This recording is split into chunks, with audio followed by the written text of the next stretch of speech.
भाइयों को अस्सलाम वालेकुम, आदाब, नमस्कार है जी सारे भाइयों को। कैसे हैं सभी भाई आज जो कबूतर ले लिए हैं पंजाबी और मद्रासी भाई। कबूतर देख लो भाई, पंजाबी भी हैं और मद्रासी भी हैं। और भाई ये चैंपियन खिलाड़ी के हमारे भाई हैं।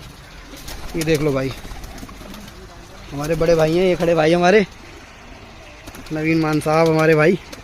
ये सेटअप देखो भाई, कैसा सेटअप बनाया हुआ भाई ने। यहाँ से दिखाता हूँ भाई, ये देखो पूरा खेत है और खेत के अंदर कबूतर रखे हुए हैं भाई, ये देख लो। और हर साल उड़ाते हैं और सब में इनाम है भाई, अल्लाह का शुक्र है। बाजी वाजी भी उड़ाते हैं और वैसे भी बहुत तगड़े तगड़े इनाम है भाई के। तो आज भाई ने दे दिया प्यार मोहब्बत में कबूतर भाई। ये देखो भाई सेटअप वेटअप, मतलब सुकून से कबूतर रखे हुए हैं, बहुत बढ़िया। इन कबूतर को ले आके मैं दिखाऊंगा। इनमें 2 गोले नहीं है बस, ये गोले हैं जो ये नहीं है बच्चे पालने वाले। इसके अलावा सारे कबूतर ले लिए माशाल्लाह से। ये देख लो 2 गोले ये नहीं है बस, उसके अलावा सारे कबूतर ले लिए हैं। कबूतर देख लो एक से एक बढ़िया माशाल्लाह से, पंजाबी मद्रासी सब हैं और यहीं से उड़ते भी हैं और इनाम भी बहुत लगे हुए हैं माशाल्लाह से, बहुत सारे।